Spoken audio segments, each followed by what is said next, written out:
বর্তমান বিশ্বে যে দেশের বিমান বাহিনী যত শক্তিশালী ওই দেশ তত বেশি নিরাপদ।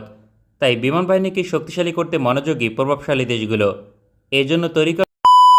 Hello guys, welcome back to another video. Viewer फिर से बहुत ही ज़्यादा इंटरेस्टिंग और बहुत ही ज़्यादा इंपॉर्टेंट किस्म की वीडियो आप लोगों के लिए लाए हैं बांग्लादेश की एयरफोर्स के रिलेटेड। वीवर बांग्लादेश के अपकमिंग जो स्टेल्थ फाइटर आने वाले हैं वो कितने ज़्यादा पावरफुल हैं, किस तरह के होंगे, बहुत ही ज़्यादा वीवर इंटरेस्टिंग वीडियो आज हम आप लोगों के लिए लाए हैं। वीवर अभी तक आप लोगों ने हमारे चैनल को सब्सक्राइब नहीं किया हुआ, जल्दी से हमारे चैनल को सब्सक्राइब कर लीजिएगा। तो without wasting the time video को स्टार्ट करते हैं। বর্তমান বিশ্বে যে দেশের বিমান বাহিনী যত শক্তিশালী ওই দেশ তত বেশি নিরাপদ। তাই বিমান বাহিনীকে শক্তিশালী করতে মনোযোগী প্রভাবশালী দেশগুলো এজন্য তৈরি করা হচ্ছে পঞ্চম এবং ষষ্ঠ প্রজন্মের যুদ্ধ বিমান। কারণ আকাশপথে রাজত্ব ধরে রাখতে স্টেলথ ফাইটারের কোনো বিকল্প নেই। তাই আজকের প্রতিবেদনে তুলে ধরব আপকামিং কতটা দেশ স্টেলথ ফাইটার প্রকল্প হাতে নিয়েছে। অন্যদিকে বাংলাদেশের জন্য কোনটি আদর্শ হবে। এখনও পর্যন্ত স্টেলথ ফাইটার প্রকল্পের সঙ্গে প্রত্যক্ষ এবং পরোক্ষভাবে জড়িত প্রায় 20টি দেশ। দেশগুলো হচ্ছে জাপান, তুরস্ক, মার্কিন যুক্তরাষ্ট্র, রাশিয়া, চীন, দক্ষিণ Korea, Pakistan, Bharat, France, Germany, Spain, Italy, Britain, Iran, Saudi Arab এবং ইন্দোনেশিয়া সহ বহু দেশ। সুতরাং বোঝা যাচ্ছে স্টেলথ ফাইটার নির্মাণে কতটা গুরুত্ব দিচ্ছে শক্তিশালী দেশগুলো।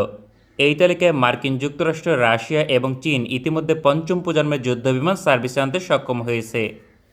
এই দেশগুলোর পরবর্তী লক্ষ্য ষষ্ঠ প্রজন্মের যুদ্ধবিমান তৈরি করা।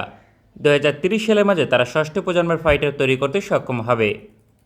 অন্যদিকে ফ্রান্স, ব্রিটেন এবং জাপান এখনও পর্যন্ত পঞ্চম প্রজন্মের যুদ্ধবিমান তৈরি করেনি। তবে এই দেশগুলো সরাসরি ষষ্ঠ প্রজন্মের যুদ্ধবিমান তৈরির কাজ শুরু করেছে। পরিকল্পনা অনুযায়ী 2035 সালের মাঝে ষষ্ঠ প্রজন্মের যুদ্ধবিমান তৈরি করবে। এই দেশগুলোর সক্ষমতা রয়েছে সেটা অর্থনৈতিক কিংবা প্রযুক্তি সকল দিক থেকেই। তবে ফ্রান্সের সঙ্গে যুক্ত রয়েছে জার্মানি, আরব আমিরাত এবং স্পেনের মতো দেশ। অন্যদিকে ব্রিটেনের সঙ্গে যুক্ত ইটালি, সৌদি আরব এবং সুইডেন। এছাড়া সকল দেশ পঞ্চম প্রজন্মের স্টেলথ ফাইটার নিয়ে কাজ চালিয়ে যাচ্ছে। আর বাংলাদেশের জন্য পঞ্চম প্রজন্মের যুদ্ধবিমানকে বিবেচনা করা সম্ভব। পার্শ্ববর্তী দেশ ভারত অ্যামকা প্রকল্পের আওতায় স্টেলথ ফাইটার নির্মাণের কাজ চালিয়ে যাচ্ছে।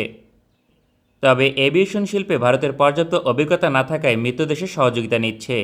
এক্ষেত্রে ইসরায়েল, ফ্রান্স, রাশিয়া এবং মার্কিন যুক্তরাষ্ট্র সহযোগিতা দিচ্ছে। তবে ভারত এই যুদ্ধবিমান অবশ্যই তৈরি করতে পারবে, কারণ দেশটির ব্যয় করার মতো পর্যাপ্ত অর্থনৈতিক সক্ষমতা রয়েছে। 2030 সালের মাঝে ভারতের স্টেলথ ফাইটার সার্ভিসে আসবে। বিপরীতে প্রতিপক্ষ পাকিস্তান স্টেলথ ফাইটার নির্মাণের ঘোষণা দিয়েছে। প্রজেক্ট আজমের আওতাধীন পঞ্চম প্রজন্মের যুদ্ধবিমান তৈরি করবে পাকিস্তান। তবে এখনও পর্যন্ত কনসেপ্ট প্রকাশ ব্যতীত কোনো অগ্রগতি হয়নি, কারণ এই ধরনের একটি প্রকল্প বাস্তবায়ন করতে ন্যূনতম 10 থেকে 20 বিলিয়ন ডলার প্রয়োজন। পাকিস্তানের পক্ষে এখন এত বড় প্রকল্প বাস্তবায়ন করা অসম্ভব। তবে ভবিষ্যতে চীন এবং তুরস্কের সহযোগিতায় এই প্রকল্প বাস্তবায়ন করবে। যদিও পরিকল্পনা অনুযায়ী 2035 সালের মাঝে সার্ভিস আসার কথা রয়েছে। তবে দক্ষিণ কোরিয়া 2026 সালের মাঝে স্টেলথ ফাইটার প্রকল্প বাস্তবায়ন করবে। দেশটির সঙ্গে ইন্দোনেশিয়া যুক্ত রয়েছে। তবে দক্ষিণ কোরিয়াকে যুদ্ধবিমান নির্মাণে সহযোগিতা করেছে মার্কিন যুক্তরাষ্ট্র, বিশেষ করে অনেক সরঞ্জাম সরবরাহ করেছে। তবে তুরস্ক একমাত্র মুসলিম দেশ হিসেবে স্টেলথ ফাইটার প্রকল্প বাস্তবায়নের পথে রয়েছে, কারণ রানওয়ে পরীক্ষা সফলভাবে অতিক্রম করেছে।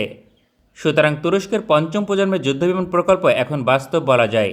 দেশটিকে স্টেলথ ফাইটার নির্মাণে সহযোগিতা করেছে ব্রিটেন এবং মার্কিন যুক্তরাষ্ট্র। অন্যদিকে মুসলিম বিশ্বের আরেক দেশ ইরান পঞ্চম প্রজন্মের যুদ্ধবিমান প্রকল্প হাতে নিয়েছে। তবে দেশটির পক্ষে এই প্রকল্প বাস্তবায়ন করা রীতিমতো অসম্ভব, কারণ প্রযুক্তি কিংবা অর্থনৈতিক সক্ষমতা সকল দিক থেকেই সংকট বিদ্যমান।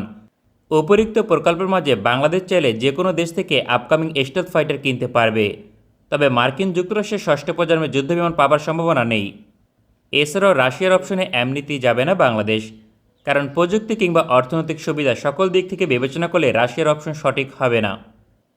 এছাড়া প্রায় সকল দেশের আপকামিং স্টেলথ ফাইটার প্রকল্পে বাংলাদেশ যুক্ত হতে পারবে। তবে পাকিস্তান, ভারত কিংবা ইরানের মতো দেশের স্টেলথ ফাইটার প্রকল্পে বাংলাদেশ কখনোই যুক্ত হবে না। গুরুত্বপূর্ণ বিষয় হচ্ছে অবশিষ্ট সকল দেশের আপকামিং স্টেলথ ফাইটার প্রকল্পে বাংলাদেশের সম্ভাবনা রয়েছে, কারণ যে কোনো যুদ্ধবিমান বাংলাদেশের চাহিদা পূরণ করতে পারবে। তাছাড়া কোয়ালিটি নিয়ে প্রশ্ন তোলার সুযোগ নেই। সকল দেশের স্টেলথ ফাইটার ব্যাপক শক্তিশালী এবং সময়োপযোগী হবে। আপকামিং স্টেলথ ফাইটার প্রকল্পে শেষ পর্যন্ত থাকবে দক্ষিণ কোরিয়া, তুরস্ক, জাপান, ফ্রান্স, ব্রিটেন এবং চীন। বাংলাদেশ যদি ষষ্ঠ প্রজন্মের ফাইটার চায় তাহলে তুরস্ক এবং দক্ষিণ কোরিয়া এই তালিকায় থাকবে না।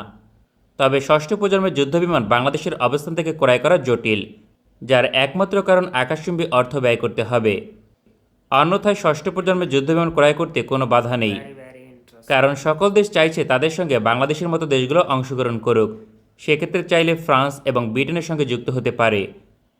তবে $multi-billion দিয়ে এই ফাইটার পরিচালনা করা বাংলাদেশের জন্য এক প্রকার দুঃস্বপ্ন বলা যায়, কারণ প্রতিটির মূল্য হবে কমপক্ষে $300 মিলিয়ন। পাশাপাশি অপারেট করার জন্য প্রতি ঘন্টায় 40 থেকে 60,000 মার্কিন ডলার প্রয়োজন। আকাশচুম্বী এই অর্থ ব্যয় করতে পারবে একমাত্র ধনী দেশগুলো। তাই আপকামিং পঞ্চম প্রজন্মের স্টেলথ ফাইটারকে নির্বাচন করতে হবে। সেটা 3টি দেশ থেকে বিবেচনা করা যেতে পারে। এই তালিকায় থাকবে যথাক্রমে চীন, তুরস্ক এবং দক্ষিণ কোরিয়া। বাংলাদেশের অবস্থান থেকে দক্ষিণ কোরিয়ার যুদ্ধবিমান সকল দিক থেকে আদর্শ। তবে ভূরাজনৈতিক কারণে এই ধরনের সমরাস্ত্র দক্ষিণ কোরিয়া থেকে ক্রয় করার কথা নয়, কারণ দেশটি বাংলাদেশের কৌশলগত সামরিক মিত্র নয়।